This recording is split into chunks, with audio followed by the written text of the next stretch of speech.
Hola, ¿qué tal? Vamos a iniciar el tema correspondiente a la herencia poligenética. Como hemos venido diciendo en las clases anteriores acerca de pues cómo estos caracteres hereditarios pues van pasando de generación en generación, con toda la gama que hemos visto ya, formas de herencia que pues están fuera de lo, de las hipótesis propuestas por Mendel para los diferentes de la segregación y transmisión independiente de los genes. Sin embargo, una de las partes importantes que hemos estado llevando es acerca de cómo influye la herencia, cómo influye el ambiente en la expresión de los genes. Y no solo eso, sino que cómo nosotros habíamos aprendido acerca del establecimiento de las formas de herencia, las formas de los genes, cómo se van pasando de generación a generación. Y habíamos observado o habíamos dicho, que estos genes podrían pasar de heredar el material genético que ahí que ellos conferían, ¿no? Sin embargo, podemos ver que habíamos visto que un alelo, un gen, tenía una característica particular, pero también habíamos determinado lo que era la variación continua y la variación discreta, la parte de la variación discreta, y cómo en algunas plantas podríamos observar, o en algunos individuos, o en algunos fenotipos, podríamos observar en ciertos caracteres, pues esa variación, ¿no? Una variación, por ejemplo, en la altura de la forma de la planta. Esto al inicio del siglo XX, pues vemos que Joseph Gottlieb trabajaba con plantas de tabaco y él cruzaba plantas altas y plantas enanas, esperando los mismos resultados de lo que hacía Mendel con sus guisantes. Sin embargo, observó una desviación a las proporciones mendelianas para la F1 y pues él no observó el carácter dominante, que pues creía que era la forma alta, dominaba sobre la enana. Presentaron tamaños intermedios, y en F2 se encontró una variación continua, una variación que estaba dispuesta hacia diferentes clases fenotípicas de los rangos de las tallas altas entre las tallas enanas. Entonces esto fue un descubrimiento pues sorpresivo, porque pues empezaron a decir, no, pues entonces no está funcionando como Mendel decía la herencia. Entonces esta variación continua podría explicar los mecanismos de herencia mendeliana o no. Entonces, ahí hubo algunos que defendían a Mendel, como Ateson, ellos trabajaban estos, estos mecanismos que podrían verse implicados en la herencia mendeliana o no, cómo estos factores estaban alterándose en esa cuestión. Ahora, un gran número de factores de genes podría ser responsable de patrones observados. Recuerden que en ese entonces, pues, se sabía que un factor era igual a una característica, pero ahora podemos ver que había una sola característica que estaba siendo afectada por diferentes factores. Y además era todo lo contrario a las otras formas de herencia, como las formas de dominancia intermedia o de epistasis. Esto entonces llevó a la conclusión de que una serie de factores o genes contribuían al fenotipo de un modo acumulativo o cuantitativo, que fue la, como la conclusión a la cual se llegó esto, ¿no? Entonces tenemos aquí en esta parte la frecuencia relativa de la población enana y la población alta. Entonces tomamos un individuo enano, lo cruzamos con un individuo alto, creemos que tiene la capacidad pues la dominancia se presenta en la talla alta, pero pues encontramos que la generación F1 presentaba tallas intermedias entre ambos parentales. El autocruzamiento de la generación F1 pues nos llevaba a presentar esta forma de clases fenotípicas que iban desde el tamaño de la planta enana hasta el tamaño de la planta alta, ¿no? Y lo más interesante es de que simulaba una distribución de tipo normal, una campana de Gauss, ¿no? Como la que estamos observando aquí en estas clases fenotípicas. Entonces, pues, gran parte con estos hallazgos, pues empezaron a formar estudios de biometristas, aquellos que empezaban a medir y a cuantificar los caracteres heredables, que fue un gran avance en la ciencia en el siglo XX. Los escépticos, o sea, aquellos que pues todavía decían que Mendel no estaba diciendo, no había encontrado, había falseado sus datos, estos no podían explicar la mezcla de características fenotípicas que habían encontrado en estos patrones de herencia. En 1920 se demuestra que estos factores mendelianos sí podían explicar la variación continua, o sea, si hay una segregación independiente, si hay una transmisión independiente, simplemente hay una contribución de muchos loci que están afectando esa misma característica, que cada uno de ellos contribuye con, con cierto grado en el desarrollo del carácter, ¿no? Edwards East realizó cruces de dos variedades con nicotiana longífera, estas plantas de tabaco. Los pétalos internos, entonces él estaba observando aquí en la parte de la flor, aquí está la flor del nicotiana. Tenemos entonces que aquí había los pétalos fusionados internamente de la flor, en la parte de la corola. Estos pétalos que estaban fusionados, había dos variedades, la variedad A, que eran claramente más cortos, y la variedad B, que eran pues más largos. Aquí tenemos los centímetros, la variedad A, los milímetros, que va de 37 a 43 milímetros, y la variedad B tenía una longitud de 91 a 97 milímetros. Este es como el rango que había en estas variedades, en la longitud de la corola. Entonces, cuando se fecundan, estas plantas se cruzan una con otra, encontraron que la F1 tenía un tamaño entre 61 y 67 milímetros, correspondiente con ninguno de los parentales, más bien en la parte media. Ahora aquí tenemos la longitud en tres clases fenotípicas, que sería de 67, de 64 y de 61, con una media pues de 64. La autocruza de esta F1 dio origen a la F2 y entonces podríamos encontrar tanto los caracteres que expresaba el parental 1 como los caracteres que expresaba el parental 2. Y la media, pues muy cercana a lo observado en la F1. Y había una distribución, parecía una distribución como tipo normal, una distribución normal en una formación de una campana de Gauss. Las clases fenotípicas estaban distribuidas en toda esta parte de, la, de la campana. Ahora, ¿qué pasaba cuando hacían cruces de F2 por F2 seleccionados, o sea, de cada uno de las clases fenotípicas? Producían generaciones F3 distintas. Cuando cruzábamos plantas, o cuando se cruzaron plantas de 58 milímetros, en este caso elegidas de la media, nos daba una distribución más hacia el cero, más cercanas a cero, o sea, menores, entre 43 a 70. Entonces, estaban observando esta frecuencia en base a la longitud cuando se cruzaban plantas de 58 milímetros. Cuando se cruzaban plantas de 70, un poco más grandes en el tamaño de la corola, pues observábamos una distribución muy parecida a la F1, ¿no? Y se cruzaban plantas más extendidas hacia esa parte de la campana, bueno, pues entonces la campana pues se movía, ¿no? Las distribuciones se movían hacia los números mayores. Entonces, esto pues fue algo novedoso para ese entonces. ¿Cómo explicarlo? Pues los resultados de este investigador sugirieron firmemente que la hipótesis de factores múltiples, que era la hipótesis que se estaba manejando, podría explicar a perfección los caracteres que se estaban observando. O sea, hay múltiples alelos que están contribuyendo, estos múltiples factores que están determinando la característica, en este caso el tamaño de los pétalos.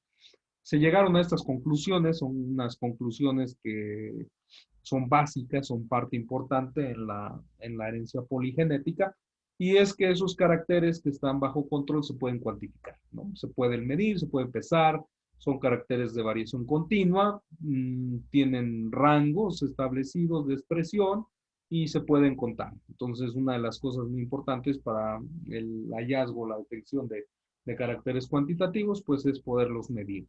De eso surgió pues toda en ese tiempo los biometristas, aquellos que se dedicaban a contar, a medir y analizar pues la herencia de los caracteres que se podían cuantificar.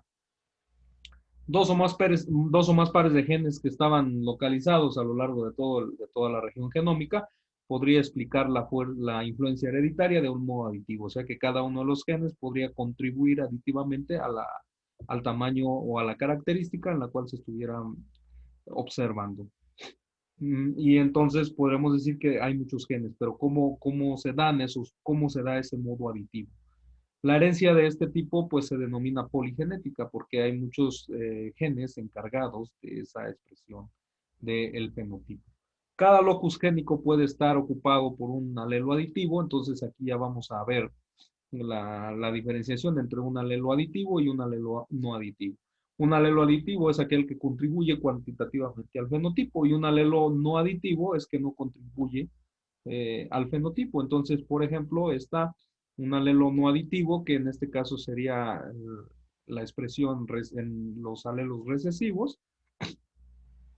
De manera natural, no aditiva, pues contribuyen con este valor, ¿no? Entonces, de aquí hasta este valor de 91, pues hay una aditividad según el número de genes y la contribución de cada uno de ellos para la planta, el desarrollo del tamaño. Entonces, un alelo aditivo es el que contribuye cuantitativamente al desarrollo de ese carácter y un alelo no aditivo es el que no contribuye cuantitativamente, que normalmente pues son los alelos recesivos.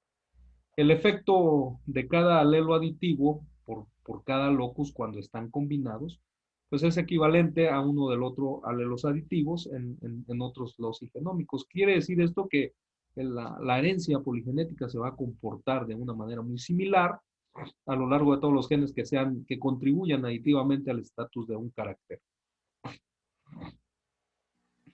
Juntos, los genes que controlan ese carácter, sean 2, sean 3, sean 4, sean 5, etcétera, etcétera, pues van a dar a una variación fenotípica sustancial. Y es por eso pues, que podemos observar los rangos en la expresión de los fenotipos.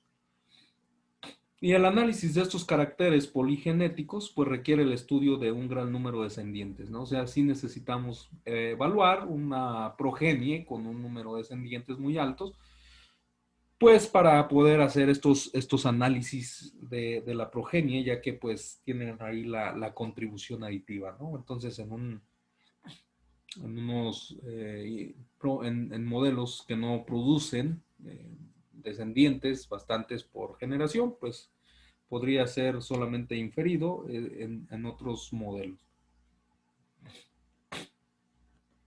Aquí tenemos un ejemplo más que es la característica, esta característica que tenemos un parental en la espiga del trigo, de color rojo, por un blanco. Entonces, aquí tenemos los genes ABB, los genes recesivos, los genes dominantes, y tenemos el fenotipo rojo y el fenotipo blanco. En el F1, pues vemos un patrón de color intermedio entre el blanco y el rojo. Ahora, aquí podríamos nosotros saltar a la vista que podría ser una herencia intermedia, pero cuando nosotros analizamos la generación F2, pues vemos que no, si fuera una herencia intermedia, pues entonces tendría que aparecer este fenotipo y este fenotipo. Sin embargo, aparece una gama de fenotipos de color en este cruce de F2. Entonces, aquí nosotros podemos ver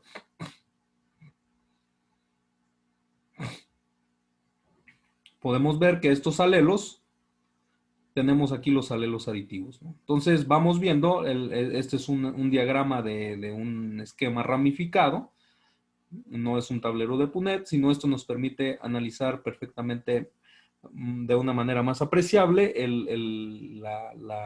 la adición de estos alelos, ¿no?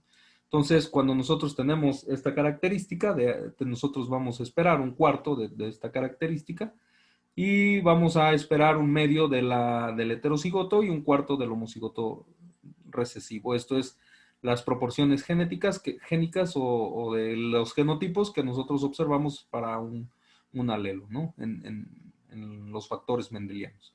Entonces, aquí tenemos que nosotros igual, el para B, el que es el heterocigoto, nosotros creemos, o bueno, sabemos que este organismo es heterocigoto, pues la cruza de un homocigoto dominante con un homocigoto recesivo nos da un heterocigoto. Entonces aquí tenemos la proporción de los genotipos, del genotipo que tiene alelo dominante, el heterocigoto y el alelo recesivo. Entonces solamente hacemos la fracción, 1 por 1 nos da 1, 4 por 4, 16. Entonces tenemos una frecuencia de 1,16 de este genotipo, que es el genotipo que tiene la mayor coloración, ¿no? Entonces nosotros suponemos que este genotipo es el que tiene los 4 alelos aditivos. Entonces sabemos que la presencia de un alelo dominante nos va a contribuir aditivamente a la expresión del fenotipo y la ocurrencia de un alelo recesivo pues no contribuye sustancialmente al genotipo, ¿no? Entonces los alelos aditivos serían aquellos alelos con una posición dominante y los alelos recesivos pues serían no aditivos. Y aquí vemos, ¿no? 4. Entonces, una por una serían 2 y tenemos aquí 4 por 2, 16. Entonces, tenemos aquí el heterocigoto que contribuye con 3 alelos, ¿no? Entonces, tenemos el alelo AA, entonces serían 2 y este serían 3 alelos aditivos. Entonces, aquí lo podemos observar. Y así sucesivamente vamos explicando cada una de estos cruces. Aquí tenemos un solo alelo aditivo, 2 alelos aditivos que son los alelos A, los posicionados en el locus A. Entonces la presencia de un alelo recesivo pues no nos da el componente aditivo.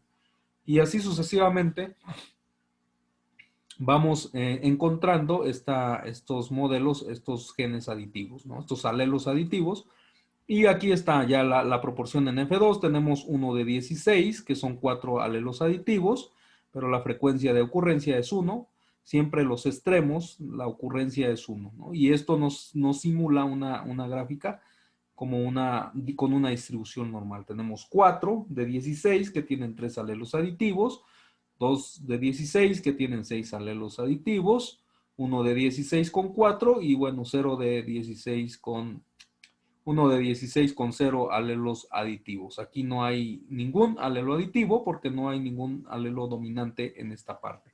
Entonces nosotros podemos ver que cuando se cruza un par de genes, tenemos aquí, por ejemplo, un heterocigoto, la frecuencia va a ser 1, 2, 1, ¿no?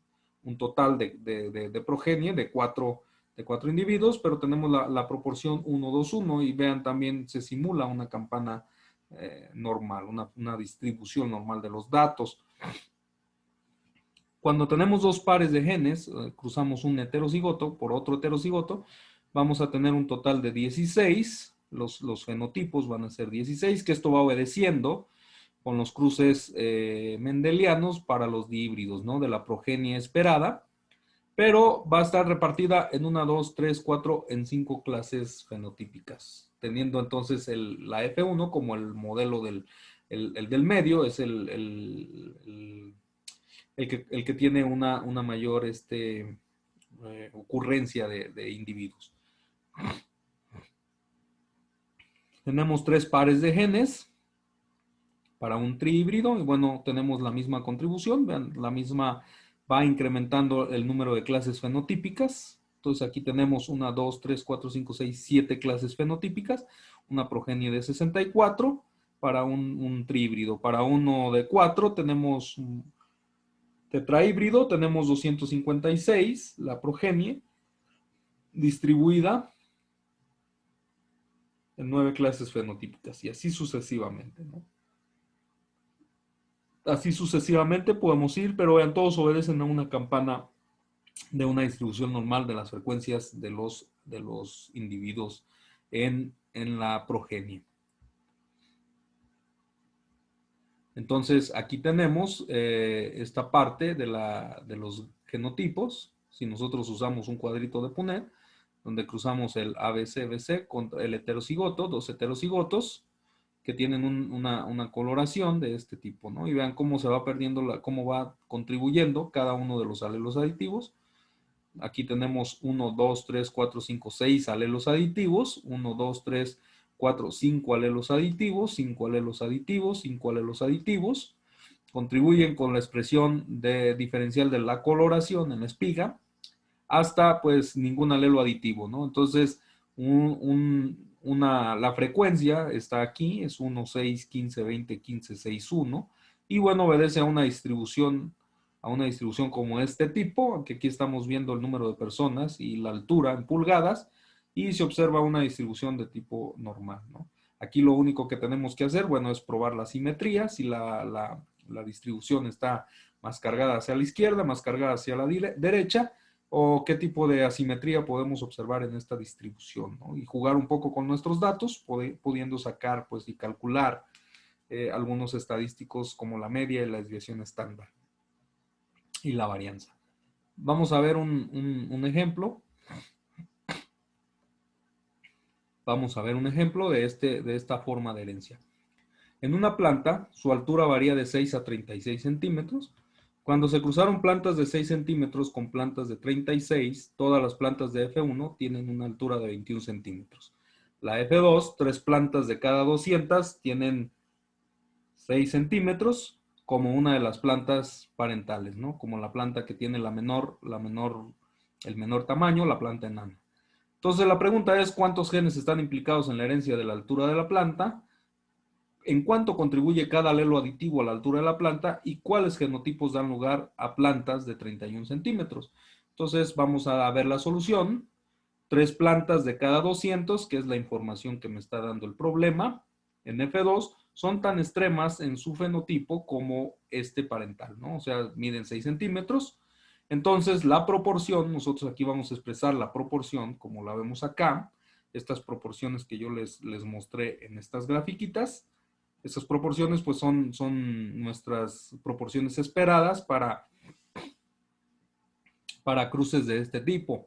Entonces tenemos aquí 3 entre 200, si nosotros le sacamos, es una operación de fracciones, 3 entre 200, entonces esto es igual, nosotros vamos a sacarle, no le podemos sacar mitad, utilizando los números primos, aquí están estos números, entonces no le podemos sacar mitad, no le vamos a sacar tercia, ¿no?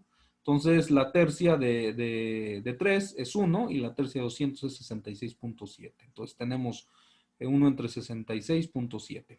Eso es el valor. Y bueno, ¿a qué se afigura? Que aquí en esta tablita, cuando nosotros ponemos 4 a la n, esta n es de 66.7. Entonces la progenie que estamos observando es muy parecida a esta clase de 1 entre 64 con un número de clases fenotípicas de 7. Entonces, nosotros podemos observar aquí muy claramente que 3 genes están implicados en la altura de la planta, ¿no? Tomando en cuenta la proporción de la ocurrencia de la progenie, pues que nosotros sabemos que no contribuye con nada no tiene ningún alelo aditivo, que es igual a 6, ¿no? Entonces, con la frecuencia de ocurrencia en cada planta podemos obtener la progenie, ¿no? Entonces, una proporción esperada de esta planta, que ocurra una vez en cada 16.